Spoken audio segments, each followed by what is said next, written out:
ഞാൻ സൂരജിന്റെ ഭാര്യ, ഈ വീട്ടിലെ മരുമകൾ. എന്റെ വിവാഹബന്ധത്തെ ആത്മാർത്ഥമായും സത്യസന്ധമായും നിർവഹിക്കാൻ വേണ്ടിയാണ് ഞാൻ ഇവിടെ വന്നത്.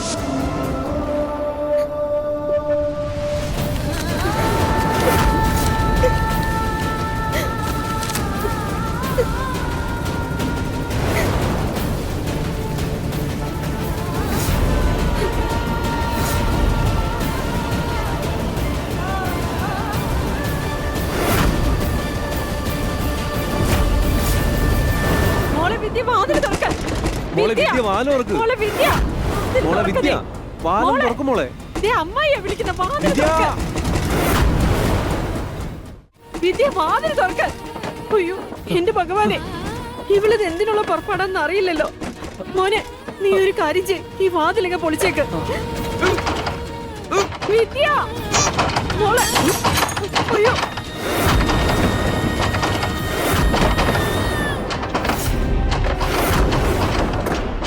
പാവ വിദ്യയ്ക്ക് ഒന്നും സംഭവിക്കാൻ പാടില്ല. എന്റെ മോൾക്കൊന്നും സംഭവിക്കാൻ പാടില്ല.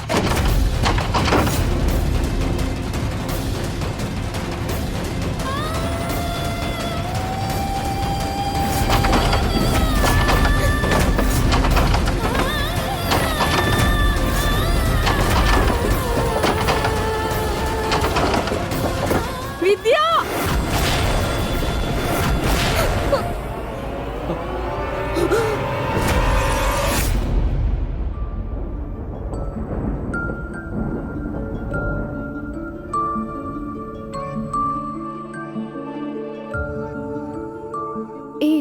അരുത്, നീ ഇപ്പൊ ഉറങ്ങാൻ പാടില്ല.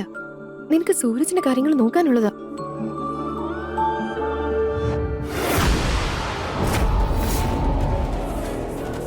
സൂര്യൻ,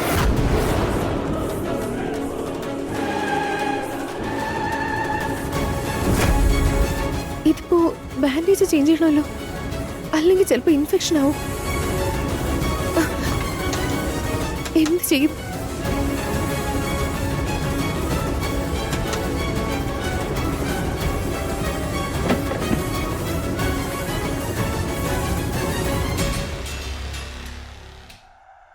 ഇവനെ തൊടാതെ ബാൻഡേജ് മാറ്റണം, ചോരയും തുടയ്ക്കണമല്ലോ.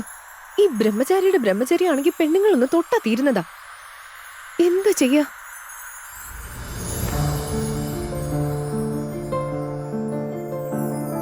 गजब है कहानी, गजब है फसाना है रिश्ता ये कैसा किसी ने न जाना। अलग है मिजाज एक दूजे से बिल्कुल, पर चल रहा कारवां ये कारवां।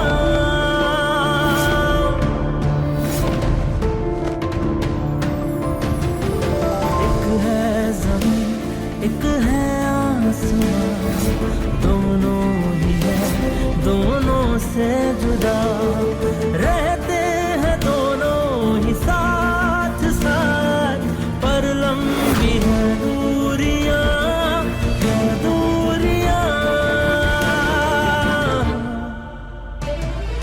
तू कहाँ मैं कहाँ, तू कहाँ मैं कहाँ, तू कहाँ मैं कहाँ, तू कहाँ मैं कहाँ। അയ്യോ,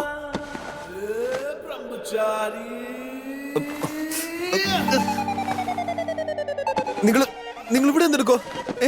എന്തിനാ ഇങ്ങോട്ട് വന്നേ? എന്നെ തുടരുത്, പോ. ഞാൻ തൊട്ടിട്ടൊന്നുമില്ല, ഞാൻ വെറുതെ. എന്തോന്ന് വെറുതെ? എന്റെ ബ്രഹ്മചര്യത്തിന് പുറകെ എന്തിനാ ഇങ്ങനെ നടക്കുന്നത്? പോ. പ്രതികാരം ചെയ്യാൻ വേണ്ടിയല്ലേ? എനിക്കെല്ലാം മനസ്സിലാവുന്നുണ്ട്. അയ്യോ, അങ്ങനൊന്നും ഇല്ല. എനിക്ക് നിന്റെ ബ്രഹ്മചര്യം നശിപ്പിച്ച് പ്രതികാരം ചെയ്യേണ്ട ഒരു ആവശ്യമില്ല. ഞാനിപ്പോ ഇത് എനിക്കെല്ലാം അറിയാം. നിങ്ങൾ എങ്ങനെ വേണമെങ്കിലും ശ്രമിച്ചോളൂ. അവസാന ശ്വാസം വരെയും എന്റെ ബ്രഹ്മചര്യം ഞാൻ ഒരിക്കലും വിട്ടുതരില്ല, പറഞ്ഞേക്കാം. നിങ്ങളൊന്ന് മാറി നിൽക്കുന്നുണ്ടോ? പ്ലീസ് മാറി നിൽക്കും. എപ്പോ നോക്കിയാലും എന്റെ പുറകെ എങ്ങനെ നടന്നോളൂ, എന്നെ ഇല്ലാതാക്കാൻ. അയ്യേ,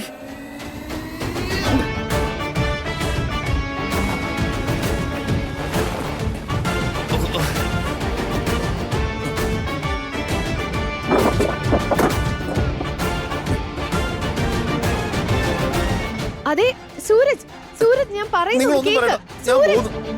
എനിക്കെല്ലാം മനസ്സിലാവുന്നുണ്ടോ? ബ്രഹ്മചാരി എന്നല്ല ദുരാചാരി എന്നാ വിളിക്കേണ്ടേ. ദേഹവും മറിച്ചുള്ള പോക്ക്. ഇവൻ ആരാന്ന് ഇവന്റെ വിചാരം? പൃഥ്വിരാജോ അത് ടൊവിനോയോ? ഇവന്റെ ഒക്കെ പുറകെ നടക്കാൻ മാത്രം. ഹോ. വിദ്യ, നീ ഇതെന്താ ചെയ്തത്? വിദ്യ മോളെ, വിദ്യ. എന്താ മോളെ? എന്താ ഈ ചെയ്യുന്നത് മോളെ? നീ കുറച്ച് വെള്ളം പോയി എടുക്ക. ആ, ആ, ആ. മോളെ വിദ്യ, പറയുന്നൊന്ന് കേക്ക്. ഞാൻ പറയുന്നത് മനസ്സിലാക്കുന്നേ. മിണ്ടാതിരിക്കും. ഇനി ഒരു അക്ഷരം നീ മിണ്ടി പോകരുത്. മിണ്ടാതിരുന്നോണം.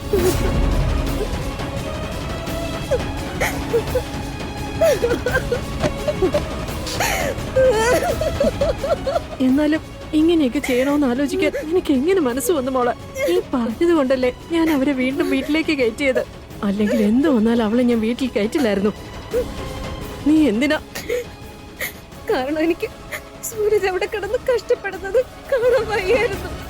എന്നാൽ ഞാൻ ജീവിച്ചിരിക്കുമ്പോ മറ്റൊരുത്തിയുടെ കൂടെ ജീവിക്കുന്ന എനിക്ക് കാണാൻ വയ്യ അമ്മായി. അതുകൊണ്ട് ഞാൻ മരിക്കുന്നത് തന്നെയാ നല്ലത്.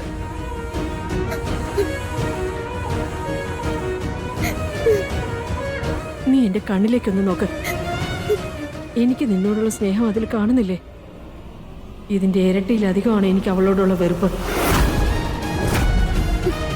അവൾ അവളുടെ വീട്ടിൽ വെച്ച് എനിക്ക് തന്ന വേദനകളുണ്ടല്ലോ, അതിന് ഓരോന്നിനും ഞാൻ എണ്ണി എണ്ണി കണക്ക് ചോദിച്ചിരിക്കും. എന്തായാലും നീ ഒന്ന് സമാധാനിക്കേ. കുറച്ച് ദിവസങ്ങൾ കഴിഞ്ഞ് കണ്ടോ, അവള് സ്വയം ഇവിടുന്ന് ഓടി രക്ഷപ്പെടും. ആ പണക്കാരിയായ അഹങ്കാരി പെണ്ണ് ഇന്ന് വരെ സരളയുടെ ഒരു മുഖമേ കണ്ടിട്ടുള്ളൂ. പക്ഷെ നിന്റെ കണ്ണീരാണ് സത്യം. ഇനി എന്റെ മറ്റൊരു മുഖം അവള് കാണാൻ പോകുന്നത്. അമ്മായി അമ്മയായി അവളെ സ്വൈര്യമായി ഇരിക്കാൻ ഞാൻ അനുവദിക്കില്ല. അതുപോലെ മരിക്കാനും അനുവദിക്കില്ല. 5 ദിവസം, വെറും 5 ദിവസം. അത് കഴിഞ്ഞ് അവൾ ഇവിടുന്ന് ഓടുന്നത് നീ കണ്ടോ? നിന്റെ കണ്ണുകൊണ്ട് നീ കണ്ടോ? നീ വേണമെങ്കിൽ ഒരു വെള്ള പേപ്പർ എടുത്തിട്ട് വാ. അതിൽ ഞാൻ എൻ്റെ കൈ കൊണ്ട് എഴുതി തരാം. എൻ്റെ സൂരജിനൊരു ഭാര്യ ഉണ്ടെങ്കിൽ അത് ഈ വിദ്യ ആയിരിക്കും. നിന്റെ കഴുത്തിലായിരിക്കും അവൻ താലി കെട്ടുന്നത്. നിന്റെ നെറ്റിയിലായിരിക്കും അവൻ സിന്ദൂരം തൊടിയിക്കുന്നത്. ഞാൻ തന്നെയായിരിക്കും നിന്റെ ഗൃഹപ്രവേശം നടത്തുന്നതും.